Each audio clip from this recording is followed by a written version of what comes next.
House हार्कोनेन द्वारा house एट्राइड्स के विनाश के बाद पदीशाह सम्राट शादम चतुर्थ की बेटी राजकुमारी इरुलान ने गुप्त रूप से जर्नल में लिखा कि पॉल एट्राइड्स अभी भी जीवित हो सकते हैं।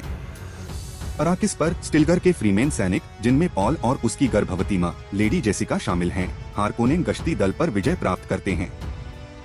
जब जेसिका और पॉल सीएच टेबर पहुंचते हैं तो कुछ फ्रीमेन को संदेह होता है कि वे जासूस हैं, जबकि स्टिल्गर और अन्य लोग भविष्यवाणी के संकेत देखते हैं कि बाहरी दुनिया से एक मां और बेटा अराकिस में समृद्धि लाएंगे। स्टिल्गर जेसिका को बताता है कि सीएच टेबर की रेवरेंड मदर मर रही है और जेसिका को जीवन का जल पीकर उसकी जगह लेनी चाहिए। यह जहर पुरुषों और अप्रशिक्षित लोगों के लिए घातक है। जेसिका जहर को बदल देती है, जीवित रहती है और अपने वंश की हर महिला पूर्वज की यादों को विरासत में लेती है।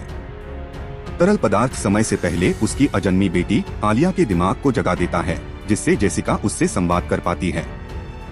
वे भविष्यवाणी के बारे में अधिक संदेह करने वाले उत्तरी फ्रीमेन को समझाने पर ध्यान केंद्रित करने के लिए सहमत होते हैं। चानी और उसकी दोस्त शिशातली का मानना है कि भविष्यवाणी को फ्रीमेन को प्रभावित करने के लिए गढ़ा गया था। हालांकि पॉल के यह कहने के बाद कि वह केवल फ्रीमेन के साथ लड़ने का इरादा रखता है, उन पर शासन करने का नहीं, वह उसका सम्मान करना शुरू कर देती है। पॉल और चानी प्यार में पड़ जाते हैं क्योंकि पॉल खुद को फ्रीमेन संस्कृति में डुबो लेता है। उनकी भाषा सीखना, एक विशाल रेत कीड़े की सवारी करना, एक फेडेकिन लड़ाकू बनना और हार्कोनेन मसाला अभियानों के खिलाफ छापे में भाग लेना। पॉल ने फ्रीमेन नाम उसूल और मुआद्दीब अपना लिए। विनाशकारी मसाला छापों के कारण बैरन व्लादिमीर हार्कोनेन अपने भतीजे ग्लोसुरब्बन की जगह अपने मनोरोगी हत्यारे छोटे भतीजे फेडरोथा को अराकिस का शासक बना देता है।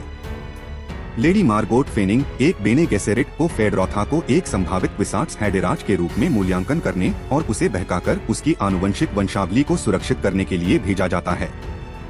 जेसिका फ्रीमेन कट्टरपंथियों के साथ एकजुट होने के लिए दक्षिण की यात्रा करती है, जो भविष्यवाणी में विश्वास करते हैं। पॉल उत्तर दिशा में इस डर से रहता है कि अगर वह मसीहा बनकर दक्षिण की ओर जाता है तो पवित्र युद्ध के उसके सपने सच हो जाएंगे। वह गुर्नी हालेक से फिर मिलता है, जो उसे हाउस एट्राइड्स के छिपे हुए परमाणु भंडार तक ले जाता है। फेडरोथा उत्तरी फ्रीमेन पर हमला करता है, जिसमें सीटच टैबर भी शामिल है, जिससे पॉल और बचे हुए लोग दक्षिण की ओर यात्रा करने के लिए मजबूर हो जाते हैं। शिश्कली बच जाती है और फेडरोथा उसे मार देता है। पहुंचने पर पॉल जीवन का जल पीता है और कोमा में चला जाता है। चानी उसके इस कृत्य से क्रोधित होती है, लेकिन जेसिका उसे अपने आंसू तरल में मिलाने के लिए मजबूर करती है, जिससे वह जाग जाता है। पॉल को अब अतीत, वर्तमान और भविष्य के बारे में स्पष्ट दृष्टि मिलती है। वह पानी से भरे अराकिस पर एक वयस्क आलिया को देखता है और उसे लगता है कि जेसिका बैरन की बेटी है। वह सभी संभावित भविष्यों के बीच जीत का एक अनूठा रास्ता भी देखता है। दक्षिणी फ्रीमेन नेता पॉल से स्टिल्गर को नेतृत्व के लिए मौत के द्वंद्व में चुनौती देने का आग्रह करते हैं, लेकिन वह मना कर देता है और इसके बजाय कट्टरपंथियों को यह दिखाकर उत्साहित करता है कि वह उनके अंतरतम विचारों को पढ़ सकता है।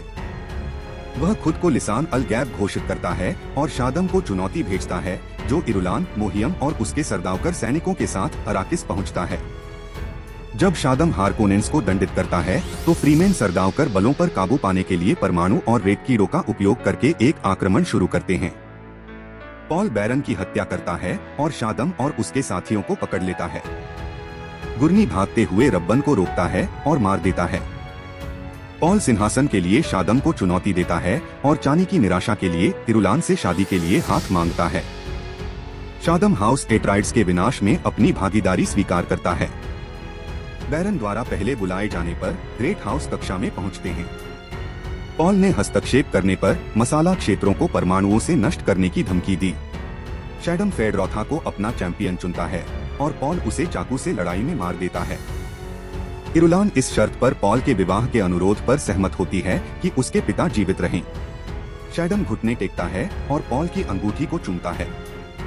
जब ग्रेट हाउसेस पॉल के प्रभुत्व को अस्वीकार कर देते हैं तो वह फ्रीमेन को परिक्रमा करने वाले बेड़े पर हमला करने का आदेश देता है। जब स्टिल्गर फ्रीमेन को पकड़े गए सरदावकर जहाजों पर ले जाता है तो जेसिका मुआद्दीब के पवित्र युद्ध की शुरुआत पर विचार करती है। चानी पॉल के सामने झुकने से इनकार कर देती है और रेत के कीड़े पर अकेले ही निकल जाती है।